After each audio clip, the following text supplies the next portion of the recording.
Hello! So for today's video is i-share ko sa inyo yung tiyan ng aking French Bulldog kasi 6 weeks na siyang buntis today. So ayan yung kanyang tiyan. As in mafe-feel na natin yung paglaki ng kanyang tiyan or makikita na natin. And yung kanyang mga utong is sobrang ang lalaki na talaga.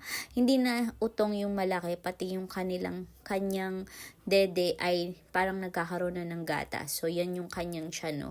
Mafe-feel mo na talaga na lumaki na yung tiyan niya. Kasi, 5 weeks pababa is wala pa talaga tayong makikita na parang kung buntis sila, wala pa tayong makikita na sign na buntis sila, mahirapan pa tayo. Pero ngayong 6 weeks na, as in, ayan na malaki na talaga yung tiyan niya. And nagbabago na rin yung kilos niya, ayaw niya na masyadong gumalaw, kumahol, or what, ganyan na lang gusto niya, umupo, and magpahimas.